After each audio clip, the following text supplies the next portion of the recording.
अमरीकी सेनेट में सेनेटर्स ने अफगानिस्तान के लिए इंसदाद दहशतगर्दी निगरानी और एहतसाब बिल पेश कर दिया है। रिपब्लिकन सेनेटर्स की जानिब से जो पेश किया गया बिल है उसमें मुतालिबा क्या किया गया है कि जी तालिबान का साथ देने वालों के खिलाफ कार्रवाई की जाए और पाकिस्तान समेत तालिबान को मदद देने वाली रियासतों और गैर रियासती अफराद की निशानदेही की जाए और यह पता लगाया जाए कि किन ममालिक ने तालिबान का साथ दिया या किसी किस्म की मदद फराहम की। अच्छा, इस बिल पर पाकिस्तान ने सख्त रद्द अमल देते हुए कहा है कि जी अमरीकी सेनेट में अफगानिस्तान से मुतालिक ये जो पेश करदा बिल है उसके मुसव्वदे में पाकिस्तान का जिक्र कतई तौर पर बिला जवाज़ है। और हमारे जो वज़ीर ख़ारिजा हैं शाह महमूद कुरैशी साहब, उन्होंने वाज़ेह अल्फाज में कहा है कि अफगानिस्तान के मामले पर पाकिस्तान को कुर्बानी का बकरा बनाना मसले का हल नहीं है। अच्छा, रिपब्लिकन सेनेटर्स के इस बिल पर अफगानिस्तान हुकूमत का रद्द अमल भी सामने आया है। अफगान वज़ारत दाखिला के हुकाम की जानिब से जारी बयान में कहा गया है कि इमारत इस्लामी पर पाबंदियाँ लगाकर जो अमरीका है वो अपनी फेल होने वाली अफगानिस्तान की जो पॉलिसीज़ हैं उनको दोहराएगा। इस पूरी सिचुएशन पर बात करने के लिए मेरे साथ मौजूद मेहमान मौजूद के मोहताज नहीं, ब्रिगेडियर रिटायर्ड हारिस नवाज साहब, सीनियर दिफाई तज्जियाकार, बहुत शुक्रिया ब्रिगेडियर साहब ज्वाइन करने के लिए, और साबिक सफ़ीर और सीनियर एनालिस्ट शाहिद अमीन साहब, आपका भी बहुत शुक्रिया ज्वाइन करने के लिए। पहले मैं शाहिद अमीन साहब आपकी तरफ आना चाहूँगी। शाह महमूद कुरैशी साहब ने कहा है कि जी अमरीकी सेनेटर्स की जानिब से जो अफगानिस्तान से मुतालिक बिल है इस पर खामोश नहीं बैठेंगे। अब आप क्या समझते हैं कि जी पाकिस्तान को सिफारती सतह पर क्या इक़दाम उठाने चाहिए जो वक्त की अहम ज़रूरत है, क्योंकि अमेरिका में जो लॉबीज़ हैं और हमारे हमसाए यकीनी तौर पे इस बिल के पीछे होंगे? देखिए, एक तो ये जो बिल है ये रिपब्लिकन पार्टी की तरफ से उठाया गया है, गवर्नमेंट की तरफ से, यानी कि बाइडेन एडमिनिस्ट्रेशन की तरफ से या उनकी पार्टी की तरफ से नहीं किया गया है। लेकिन देखिए, इस वक्त मसला ये है कि अफगानिस्तान में के बारे में अमेरिका में एक बड़ी शदीद एक किस्म की नदामत है, क्योंकि शिकस्त के बाद की जो हजीमत होती है वो हो रही है, और इस वक्त वो वहाँ पे एक लिहाज से जिसको कहते हैं किसी न किसी को मुर्द इल्ज़ाम लगा के अपना दामन बचाने की कोशिश कर रहे हैं। हकीकत यह है कि अमेरिका खुद फेल हुआ है अफ़गानिस्तान में। उसकी जो मिलिट्री पॉलिसी थी, उसकी जो सियासी पॉलिसी थी, वो वहाँ नाकाम हो गई है। तालिबान अगर कामयाब हुए हैं तो उनकी अपनी जो मकबूलियत है या उनकी स्ट्रेटजी थी, एक तो गुरिल्ला जंग के लिए अफ़गानिस्तान बड़ा मौजूद मुल्क है, ये बात माजी में भी साबित हुई। बरतानिया ने भी ये सबक सीखा, सोवियत यूनियन ने भी ये सबक सीखा, अब अमेरिका ने ये सबक सीखा है कि अफ़गानिस्तान में ये जो गुरिल्ला एक्टिविटी ऐसी है, इसके ख़िलाफ़ बड़ी ताकतें भी जो हैं उनको नाकामी होती है। तो इन हालात में अमेरिका में एक अजीब उनका इस वक्त जज्बा है कि किसी न किसी पर इल्ज़ाम डाला जाए, और सबसे ज़्यादा नज़र आता है कि पाकिस्तान उनको स्केपगोट नज़र उनके लिए है। तो हमें इस जहनीत के ख़िलाफ़ जो है एक अपनी डिप्लोमेसी करनी है। यकीनन हमें इस किस्म के इल्ज़ाम को सख्ती के साथ उसकी रिजेक्ट करना है, और इस बात पे इसरार करना चाहिए कि आप कोई शहादतें देना, किस बुनियाद पे आप कहते हैं कि हमने तालिबान की हिमायत की है या वो हमारी फ़ौज की ISI की कामयाबी की मुलव्वस होने की वजह से कामयाब हुए हैं।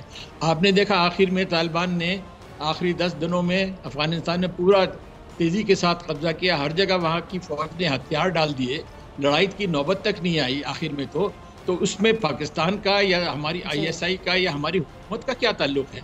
वहाँ पे जो मज़ामत थी वो फेल हुई, इसलिए कि अफ़गान आर्मी जो है उसका मोराल बिल्कुल कोलैप्स हो गया। उनके सदर मुल्क से एकदम से चले गए, बल्कि भाग गए कहना चाहिए। तो इन हालात में वो वहाँ पे नाकामी हुई। लेकिन पाकिस्तान के ऊपर इल्ज़ाम डालना जो है बिल्कुल मंतक़ के ख़िलाफ़ है। साथ ही में मुझे एक बात कहनी है कि बहरहाल अमेरिका एक सुपर पावर है। सुपर पावर से डीलिंग करते हुए एहतियात की ज़रूरत होती है। सुपर पावर में बड़ी कैपेबिलिटी है कि आपको नुकसान पहुंचा सकते, डिप्लोमेटिकली, फाइनेंशियली, मिलिटरीली, वो बहुत आपको नुकसान भी पहुंचा सकता है। इसलिए इस मामले को बड़ी डिप्लोमेसी के साथ, बड़ी तरकीबों के साथ इसको हैंडल करने की ज़रूरत है।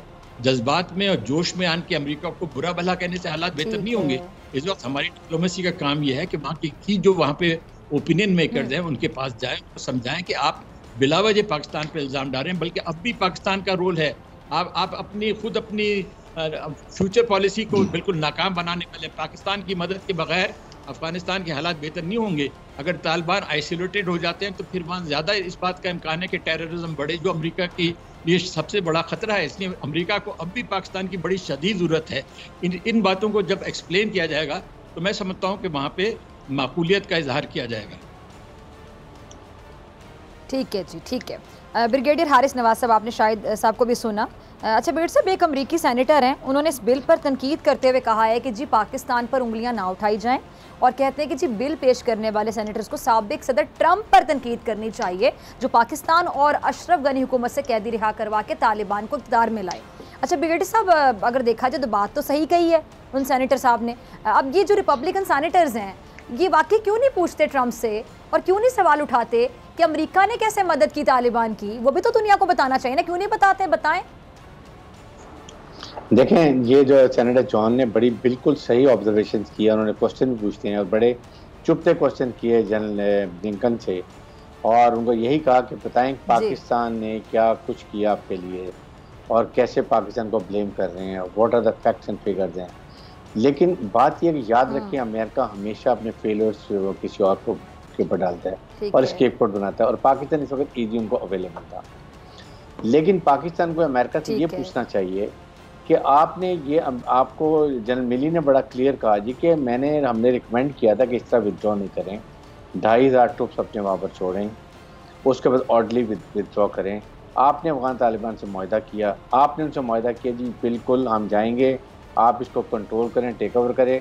नॉट इवन इंक्लूडेड, ना अफगान गवर्नमेंट को बताया भी नहीं जब ये मजाक ये सारी कुछ किया गया, जब डायलॉग हुए, मुआहदा हुए। अब इस स्टेज के ऊपर पाकिस्तान को मोरद इल्ज़ाम ठहरा देना, जिसमें Pakistan is the victim of terrorism, हमने 80,000 सिविलियन शहीद किए, $150 बिलियन का नुकसान किया, उसके बाद हमारे मुल्क में दहशत गर्दी आगे पीपल, ये सारे Tehreek-e Taliban different group they went against because हमने तालिबान के खिलाफ अमेरिका का सपोर्ट दिया, ये सब कुछ किया गया। साथ ही साथ पाकिस्तान को नुकसान बताने के साथ पाकिस्तान को ऑफेंसिव डिप्लोमेसी जरूर रखनी चाहिए, बिकॉज अमीन साहब मेरे साथ हैं, he will bear me out, कि हमें अमेरिका से इंगेज रहना चाहिए, उनसे बातचीत करनी चाहिए, और we don't have to fight our point, we have to give with logical reasoning कि what all we feel, what we have done and what all still we can help in Afghanistan stabilization के लिए।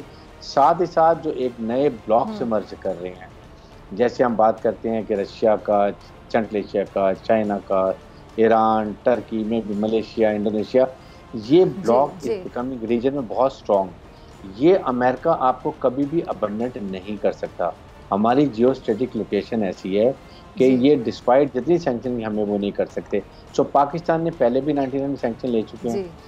यहाँ पर we have to behave and be very strong as a nuclear sovereign state. हमने जो decision लिए हैं उस पर हमें कायम रहना चाहिए, लेकिन हमें अमेरिका को जरूर बताते रहना चाहिए कि what we have done, why we are a partner in peace, we are not going to support in any conflict, जो हमने बहुत सफ़र किया है और आपने हमें हर दफ़ा डिच किया है। जॉन से भी की 2001 में मुझे याद है, मैं नेशनल डिफेंस कोर कर रहा था, हमारा पूरा डेलीगेशन अमेरिका गया। American, we will never leave you now this time, you have helped us out, आपने ये किया, again they are doing the same. So ये चीज़ें से पाकिस्तान को बताने की ज़रूरत है, इससे आई एम श्योर कि हालात बेहतर होंगे और पाकिस्तान को फर्म रहना चाहिए। ठीक है जी। अच्छा, एक सवाल मैं आप दोनों से बारी बारी पूछना चाहूँगी। पहले शाहिद साहब आपकी तरफ आती हूँ, फिर ब्रिगेडियर साहब इसी सवाल का जवाब मैं आपसे भी चाहूँगी। शाहिद साहब, बिल में इंसानी हकूक़ की जो खिलाफ वर्जी करने पर तालिबान पर पाबंदियाँ लगाने का जो मुतालबा किया गया है, तो दुनिया अफगानिस्तान की इंसानी बुनियादों पर इमदाद का मुतालबा करे कि मदद की जाए, और ये जो अमरीकी सेनेटर्स हैं ये पाबंदियाँ लगाने की बातें कर रहे हैं, इस पर मैं आपका कॉमेंट चाहूँगी।